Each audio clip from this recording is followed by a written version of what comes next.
Representantes da Confederação Brasileira de Futebol foram ouvidos pela CPI da manipulação de jogos e apostas esportivas do Senado Federal nesta segunda-feira. Quem traz os detalhes é Pedro Canguçu. Pedro, boa noite. O que é que foi discutido na sessão de hoje, hein?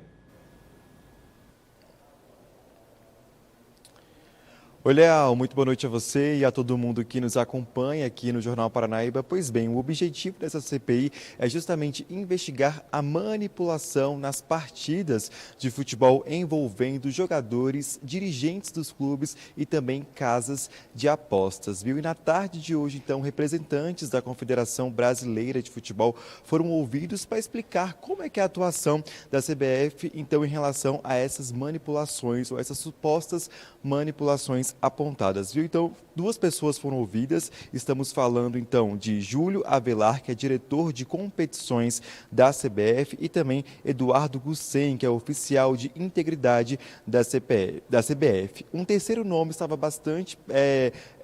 previsto para ser ouvido hoje aqui, né? Que estamos falando, então, de Hélio Santos Menezes, que é diretor de governança e conformidade da CBF, mas por conta de agenda ele não conseguiu estar presente. Mas o vice-presidente da CPI, senador Eduardo Girão, solicitou então a oitiva dele para uma outra data, já que o depoimento dele é muito importante para saber então essa atuação da CBF. E o depoimento dele ficou marcado para o dia 16 de maio. Mas esses dois representantes que estavam lá hoje responderam então as questões aí dos senadores e falaram o seguinte, que eles fazem palestras com os jogadores, principalmente aqueles jogadores da base ali, para falar que como essas manipulações podem afetar tanto a carreira deles agora no presente quanto no futuro, e também ficaram de enviar semanalmente um relatório com as iniciativas e o passo a passo do combate à manipulação dessas partidas de futebol. Durante a oitiva, o vice-presidente da comissão apresentou o seguinte,